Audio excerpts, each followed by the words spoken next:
Good morning, class 7. Today we will discuss the third part of your chapter, Bringing Up Kari. This is third and last part of the chapter. Next day, while I was sitting in the dining room wondering whether I should take some fruit from the table without my parents' permission, a long black thing, very much like a snake, suddenly came through the window and disappeared with all the bananas.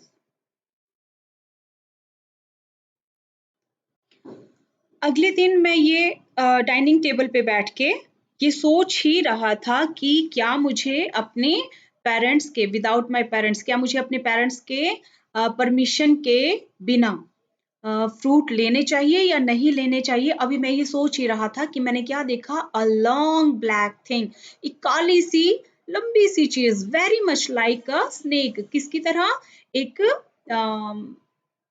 सांप की तरह। Snake means सांप। Suddenly means अचानक से उस window से होती हुई अंदर आई and disappeared with all the bananas, और सारे के सारे बनानास के साथ, अच्छा डिसअपियर होता है गायब होना, और सारे के सारे बनानास के साथ वो काले से रंग की चीज जो सांप की तरह दिखती थी वो एकदम से गायब हो गई। I was very much frightened. Where is pointer? Here is pointer. Wait. Okay. I was very much frightened because I had never seen snakes eat bananas, and I thought it must be a terrible snake that would sneak in and take fruit. लेखक कहता है कि मैं बहुत डर गया था। I was very much frighten, मैं बहुत डर गया था। क्यों? क्योंकि मैंने कभी भी स्नेक्स को, सांप को बनाना खाते हुए नहीं देखा था। आपने देखा है? नहीं देखा कि देखा है? अगर देखा होगा तो फोटो खींचना। नहीं देखा, आई नो। तो लेखक कहते मैंने कभी नहीं देखा है किसी सांप को बनाना खाते हुए। I thought it must be a terrible snake, और मैंने सोचा कि ये अवश्य ही बहुत भयानक, बहुत डरावना, टेरिबल मीन्स डरावना, डरावना, ये अवश्य ही कोई बहुत बड़ा डरावना सांप है जो स्नेक होता है बेटा चुपके से।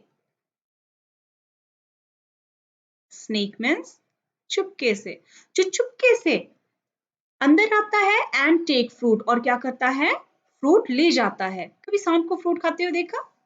देखोगे तो मुझे भी बताना। I crept out of the room and with great fear in my heart ran out of the house, feeling sure that the snake would come back into the house, eat all the fruit and kill all of us. तो मैंने क्या किया, मैं दबे पांव चुपचाप घर से बाहर आ गया, and with great fear in my heart, और मेरे दिल में बहुत ज्यादा डर था। And rain out of the house, और घर से मैं, घर के बाहर में दौड़ के आ गया। मैं मतलब बाहर से मैं बाहर आ गया, मतलब घर के अंदर से तेजी से दौड़ता हुआ मैं बाहर आ गया। फीलिंग श्योर, मतलब ये विश्वास था, ये यकीन था कि that the snake would come back, कि ये सांप जो है ये क्या करेगा, दोबारा घर के अंदर आ जाएगा इनटू द हाउस, और सारे फ्रूट खाने के बाद क्या कर देगा, किल ऑल ऑफ अस, हम सभी को मार डालेगा। सांप क्या करता है, डसता है ना। As I went out, जैसे ही मैं बाहर आया, I saw Kari's bag disappearing in the direction of the pavilion. मैंने क्या दिखा, कारी की पीठ, बैक मीन्स पीठ, डिसअपियरिंग मीन्स गायब होना, डायरेक्शन मीन्स दिशा, है ना। मैंने कारी की पीठ को पवेलियन की दिशा में, उसकी हट की दिशा में गायब होते हुए देखा।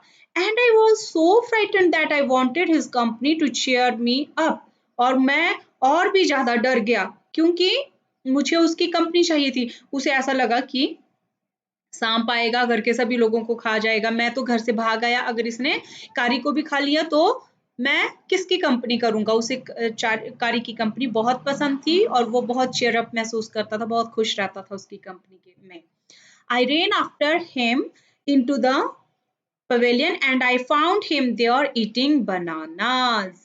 मैं उसके पीछे पीछे पवेलियन में उसकी हट में भाग के गया और मैंने क्या पाया वहां पे? कारी क्या है? वहां पे बैठ के वो बनानास खा रहा है, केले खा रहा है. I stood still in astonishment. Astonishment होता है अचंभित होना. अचंभित.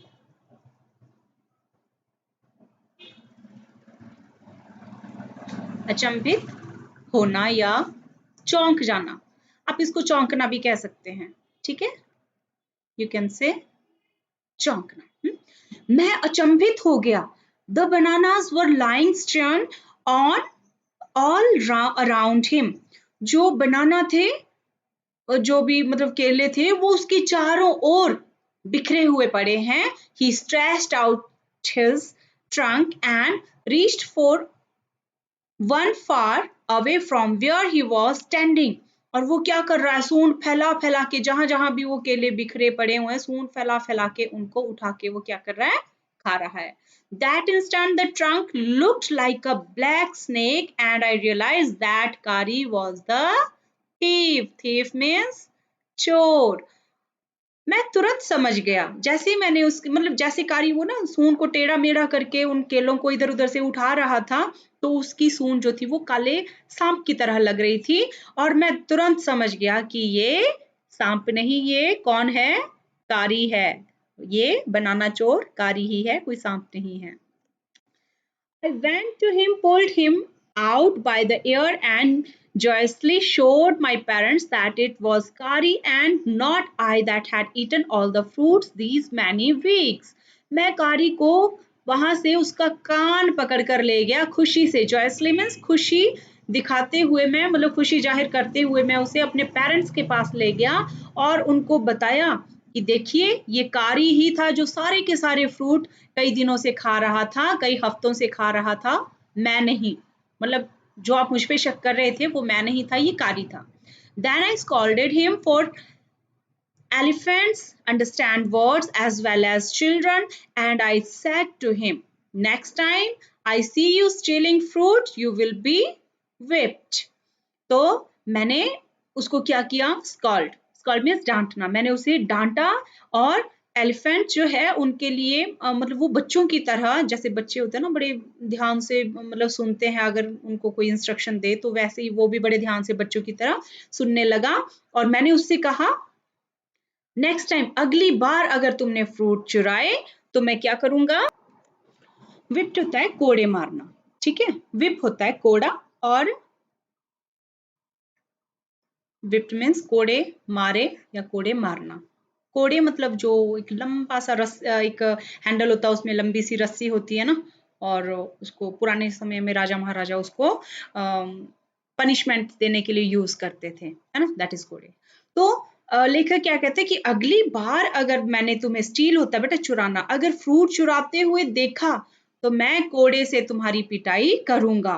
He knew that we were all angry with him. वो जानता था कि हम सब उससे क्या है? गुस्सा है. इवन द सर्वेंट्स, और सारे के सारे नौकर भी उससे गुस्सा थे क्योंकि नौकरों के ऊपर भी इल्जाम आया था ना. His pride was so injured that he never stole another thing from the dining room. इससे उसके अहम को बहुत मतलब वो दुखी हुआ. उसका अहम जो था वो उसको घाव लगा, या आप कह सकते हो कि उसका अहम बहुत आहत हुआ. उसके मतलब जो एक सेल्फ रिस्पेक्ट होती है उसको वो बहुत आहत नहीं, मतलब उसको नहीं पता था कि क्या होता है चुराना, क्या है ये. इतना मतलब जब तक उसको डांटा नहीं था तब तक उसे इस चीज का पता नहीं था. वो तो बड़े से एंजॉय मतलब मजे ले लेके खा रहा था. लेकिन जैसे ही उसको डांटा वो समझ गया कि उसने गलत किया है और वो इन बातों से आहत हुआ. और उसके बाद से उसने कभी भी डाइनिंग रूम से कोई फ्रूट नहीं चुराया. And from then on, if anybody gave him any fruit, he always squealed as if he thanked them. और उसके बाद जब भी कोई उसे खाने को फ्रूट देता था वो हमेशा खुशी के मारे चिंघाड़ता था और उनका धन्यवाद करता था. मतलब चिंघाड़ने के थ्रू वो उनका धन्यवाद करता था. An elephant is willing to be punished for having done wrong. एक एलिफेंट जो होता है ना बेटा, वो अगर उसने गलत किया है ना तो वो सजा पाने के लिए कभी मतलब बुरा नहीं मानता, वो सजा पाने के लिए हमेशा तैयार रहता है। If you punish him without any reason, लेकिन अगर आप उसको कहीं बिना मतलब के पनिश करते हो, ही विल रिमेंबर इट, वो हमेशा इसको याद रखेगा, एंड पे you back in your own coin, और वो इस बात का जरूर बदला लेगा कि आपने उसको बिना मतलब के तंग किया है। An elephant must be taught when to sit down, when to walk, when to go fast and when to go slow. एक एलिफेंट को ये चीजें अवश्य सिखानी चाहिए कि कब उसे चलना है, कब उसे तेज चलना है और कब उसे स्लो चलना है। You teach him these things as you teach a child. आप उसे ये सारी चीजें जो है जैसे एक बच्चे को हम सिखाते हैं उठना चलना बैठना या बातें करना, जो कुछ भी बच्चे को छोटे बच्चे को सिखाया जाता है, ठीक वैसे ही आप एक एलिफेंट को भी सिखा सकते हैं। If you say धत and pull him by the ear, he will gradually learn to sit down. अगर आप उसका कान पकड़कर उसे धत कहते हैं तो वो धीरे धीरे, ग्रेजुअली मीन्स धीरे धीरे, धीरे धीरे, है ना, तो वो ही will gradually learn to sit, वो धीरे धीरे बैठना सीख जाता है, उसको पता लग जाता है कि धत बोलने का मतलब क्या है, नीचे बैठ जाना, सिट डाउन, नीचे बैठने के लिए धत बोला है तो उसका मतलब है, मतलब धत कहा है तो इसका मतलब नीचे बैठना है। Similarly if you say Mali and pull his trunk forward, he will gradually learn that it is the signal to walk. इसी तरह से अगर आप उसे कहते हैं माली, है ना, तो और साथ में उसकी ट्रंक को आगे की तरफ को खींचते हैं तो धीरे धीरे वो ये सीख जाता है कि ये किस चीज का सिग्नल है, किसका संकेत है, चलने का संकेत है कि अब चलना है। कारी लर्न माली आफ्टर 3 लेसन्स। कारी ने माली मतलब आगे चलने की कमांड को उसने 3 हफ्ते लगा दिए इस चीज को सीखने में। But it took him 3 weeks to learn that, लेकिन उसे धत सीखने में 3 सप्ताह लगे। माली सीखने में उसे मतलब 3 लेसन, 3 सबक उसे माली सीखने के लिए सिखाने पड़े और धत सीखने के लिए उसे 3 हफ्ते लगे, मतलब धत सीखने के लिए उसे ज्यादा लंबा समय लगा। He was no good at sitting down. वो बैठने में अच्छा नहीं था। And you know why an elephant should be taught to sit down. और आपको पता है कि एक एलिफेंट को बैठना क्यों सिखाना जरूरी है, मतलब उसे बैठना सिखाना इतना आवश्यक क्यों है? Because he grows taller and taller, क्योंकि वो लंबा और लंबा होता जाता है, बहुत ऊंचा होता है वो।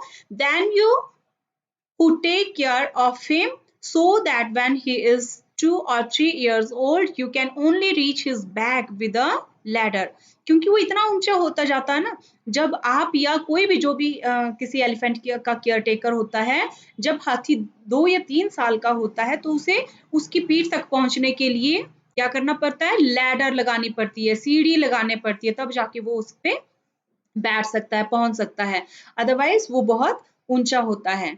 It is therefore better to teach him to sit down by saying dhat. तो इसलिए बेहतर यही है कि उसे पहले ही आप ये सिखा दें कि धत सिखा दें, पहले ही आप उसे बैठना सिखा दें, so that you can climb upon his back, ताकि आप उसकी पीठ पर आसानी से चढ़ सको।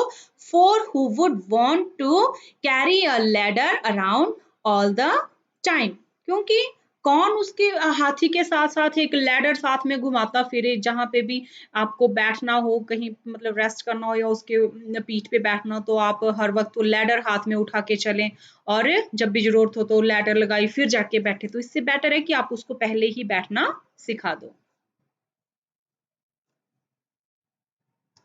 And do you know why an elephant should be taught to sit down? Oh, sorry, repeat it. Where is pointer? Here is pointer. The most difficult thing is to teach an elephant is the master call. एक elephant को सबसे most difficult चीज जो है, मुश्किल चीज जो है सिखानी, वो क्या है, मास्टर कॉल सिखाना, मतलब एक स्पेशल आवाज उसको सिखाना होता है, एक सिखानी होती है। He generally takes 5 years to learn it properly. उसे ये मास्टर कॉल सीखने के लिए 5 साल साधारणतया लग जाते हैं, इससे ज्यादा भी लग सकते हैं। The master call is a strange hissing howling sound as if a snake and a tiger were fighting each other and you have to make that kind of noise in his ear। अच्छा, ये जो master call होती है एक बड़ी ही strange अनोखी सी hissing आवाज, सांप की जो आवाज, सांप जो आवाज करता है ना, उस आवाज को कहते हैं हिस की आवाज, है ना। और उसके मतलब एक अजीब सी हिसिंग हाउलिंग का साउंड होता है, एज इफ अ स्नेक, जैसे कोई स्नेक आपस में लड़ रहे हो, टाइगर आपस में लड़ रहे हो, ऐसी आवाज जो है आपको हाथी के कान में करनी है।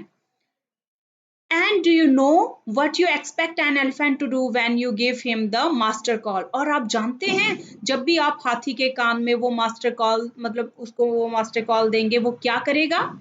If you are lost in the jungle, अगर आप किसी जंगल में खो गए हैं, हाथी के साथ हैं और जंगल में खो गए हैं, and there is no way out, और बाहर निकलने का कोई रास्ता आपको नहीं दिख रहा है, एंड एवरीथिंग इज ब्लैक, और सब जगह काला ही काला है, रात का समय है, सब जगह काला ही काला है और जंगल में आप खो गए हैं, एक्सेप्ट द स्टार्स अबव, तो मतलब आपको आसमान के तारों के सिवाय और कुछ भी नहीं दिखाई दे रहा है। You dare not stay very long anywhere, और उस जंगल में आपकी हिम्मत नहीं है, आपका साहस नहीं है कि आप उस जंगल में थोड़ी सी देर भी टिक पाओ, क्योंकि कुछ भी नहीं दिखाई दे रहा, सब कुछ अंधेरा अंधेरा ही दिखाई दे रहा है, सिर्फ आसमान के तारे ही दिखाई दे रहे हैं। The only thing to do then is to give the master call, and at once the elephant pulls down the tree in front of him with his trunk।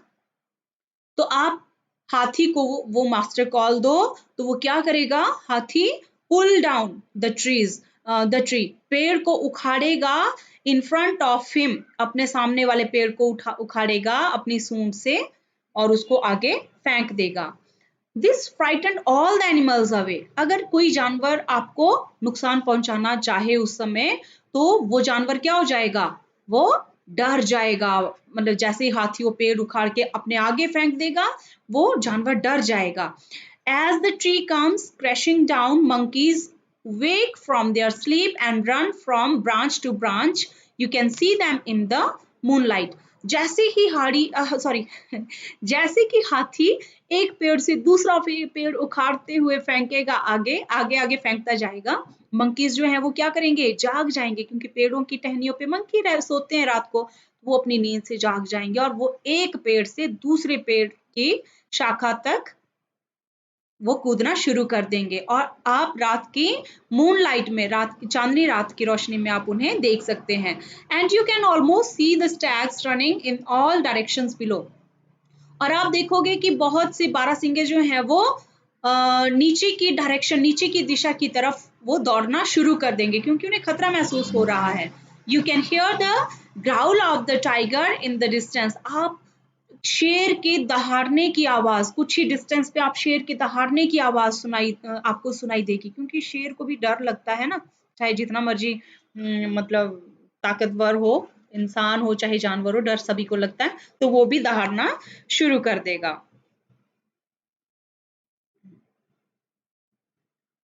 Wait, हाँ।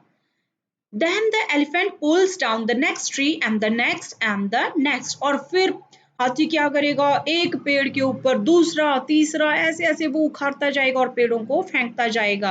Soon you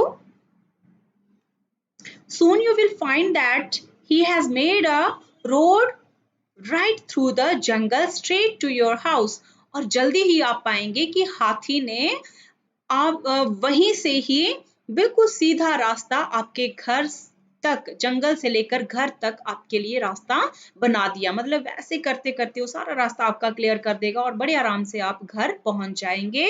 so this is the chapter. हाथी के बारे में ये बड़ा interesting chapter था, हाथी के बारे में कई सारी चीजें आपको जानने को मिली। सो कल नेक्स्ट चैप्टर के साथ और नई असाइनमेंट के साथ फिर मिलेंगे। Till then good bye.